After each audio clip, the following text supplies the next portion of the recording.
اگر شادی شدہ عورت 40 دن میں بھی ایک دفعہ، اچھا بھائی دیکھو یہ حیا کے خلاف مسائل جو ہے نا یہ اس چینل پہ نہ پوچھا کرو. مرد پر لازم ہے کہ کم سے کم 4 مہینے میں بیوی سے ایک دفعہ وہ لازمی ہم بستری کرے. تو اگر وہ 4 مہینے میں ایک دفعہ بھی نہیں کرتا تو پھر جو ہے وہ دیانتاً ذمہ دار ہوگا. اس بات کا خطرہ ہے کہ وہ گناہ گار ہو، کیونکہ حضرت عمر رضی اللہ تعالیٰ عنہ نے قانون بنایا تھا کہ 4 مہینے سے زیادہ کوئی بیوی سے دور نہ رہے. تو کم سے کم اتنا ہے لازمی. تو اس سے زیادہ بھی اگر کوئی مرد بیوی کے قریب نہیں آ رہا تو پھر وہ ظالم کہلائے گا شریعت کی نظر میں.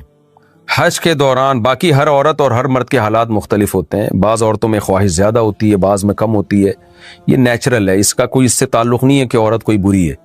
بعض دفعہ عورت میں یہ خواہش نفس بہت زیادہ ہوتی ہے، اس کی ریکوائرمنٹ بہت زیادہ ہوتی ہے، تو لوگ پھر مرد اس بیوی کو برا سمجھنا شروع کر دیتے ہیں، حالانکہ اس کا برائی اور اچھائی سے تعلق نہیں ہے.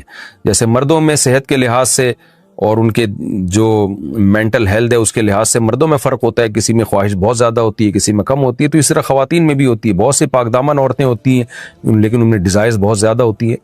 تو یہ سب کی الگ الگ اللہ نے فطرت بنائی ہے. تو میاں بیوی اس کو ایک دوسرے کو بہتر سمجھ سکتے ہیں کہ کس کی کیا ڈیزائرز ہیں. بہرحال اگر مرد میں عورت کی ڈیزائرز پوری کرنے کی طاقت نہیں ہے، عورت میں بہت زیادہ ڈیزائرز ہیں، مرد میں کم ہے، تو ایسی صورت میں عورت پھر مرد سے طلاق مانگ سکتی ہے کہ بھئی میں سیٹسفائی نہیں ہو پا رہی ہوں اور میری ریکوائرمنٹ زیادہ ہے.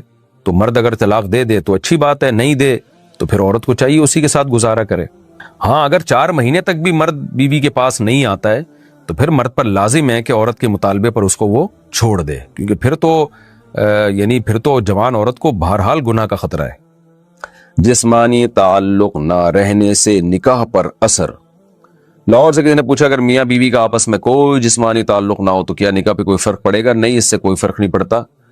جب تک شوہر طلاق نہیں دے گا نکاح ختم نہیں ہوگا. یا اگر شوہر جان بوجھ کر بیوی کا حق ہی ادا نہیں کرتا اور 4 مہینے سے زیادہ اس سے ریلیشن قائم نہیں کرتا اور بیوی بھی جوان ہے، اس کو گناہ کا خطرہ ہے، تو پھر وہ عدالت میں کیس کر سکتی ہے اور پھر اس کا ایک پروسیس ہے کس طرح سے نکاح ختم ہوگا، تو اس پروسیس کو فالو کر سکتی ہے وہ. تو خلاصہ یہ ہے کہ شوہر گناہ گار تو ہوگا کہ اس میں طاقت بھی ہے اور بیوی بھی جوان ہے، تو وہ کیوں اس کا حق ادا نہیں کر رہا، لیکن نکاح خود بخود ختم نہیں ہو جاتا.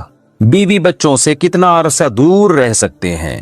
بندہ کام کی وجہ سے 2 سال ملک سے باہر رہتا ہے، کوشش کے باوجود چھٹی نہیں ملتی.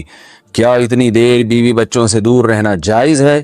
نامعلوم. اوئے ہوئے ہوئے ہوئے بھائی دیکھیں، ایک تو ہے حضرت عمر رضی اللہ تعالیٰ عنہ کا مشہور واقعہ ہے کہ آپ نے کچھ خواتین سے پوچھا تھا کہ عورت کتنا صبر کر سکتی ہے مرد کے بغیر، تو بعض صحابیات نے بتایا کہ 4 مہینے. تو حضرت عمر نے قانون بنایا کہ جو مجاہدین محاذ جنگ پہ لڑ رہے ہیں 4 مہینے سے زیادہ دور اپنی بیویوں سے نہیں رہ سکتے. تو اس اصول کا تقاضا یہ ہے کہ وہ زمانہ بھی پاک دامنی کا زمانہ تھا، نیک لوگ تھے، تو اصول یہی ہے کہ 4 مہینے انتہا ہے عورت کے صبر کی. تو ایک نارمل عورت کے لیے اس سے زیادہ صبر کرنا مشکل ہوتا ہے، تو اس لیے بہتر یہی ہے، قانون یہی ہے کہ 4 مہینے سے زیادہ دور نہیں رہنا چاہیے. اور قرآن نے بھی یہ حکم دیا ہے کہ اگر کوئی قسم اٹھا لے کہ بیوی کے پاس نہیں جائے گا، قسم اٹھا لے، ایسا ہی نہیں بلکہ قسم اٹھا کے، تو پھر 4 مہینے میں طلاق واقع ہو جاتی ہے. بعض فقہا کے نزدیک عورت کو طلاق کا اختیار ہو جاتا ہے عدالت کے ذریعے، بعض کے نزدیک ہو جاتی ہے طلاق. تو اس سے بھی پتہ چلتا ہے، قرآن سے بھی اشارہ ملتا ہے کہ 4 مہینے جو ہے یہ ایک انتہائی مدت ہے ایک نارمل عورت کے لیے. تو اس زمانے میں تو اس کی اہمیت اور زیادہ بڑھ گئی ہے. وجہ اس کی ہے کہ بے حیائی، موبائل، انٹرنیٹ پر بیہودہ چیزیں، یہ سب چیزیں انسان کی شہوت کو بڑھاتی ہیں، مرد کی بھی اور عورت کی بھی. تو اس لیے بھائی میں تو آپ کو مشورہ نہیں دے سکتا کہ آپ 2 سال بیوی سے دور رہیں. میں بدگمان نہیں ہو رہا، بہت سے لوگ 4 سال دور رہتے ہیں، ان کی بیویاں بھی پاک دامنی کے ساتھ زندگی گزارتی ہیں، خود بھی بڑے نیک شریف بن کے زندگی گزارتے ہیں. بہت سے ایسے لوگ الحمدللہ ہمارے معاشرے میں ہیں. لیکن بہرحال اس کلچر کو، اس رواج کو فروغ نہیں دیا جا سکتا، اس کو اپریشیٹ نہیں کیا جا سکتا، شریعت کے لحاظ سے بھی، عقل کے لحاظ سے بھی.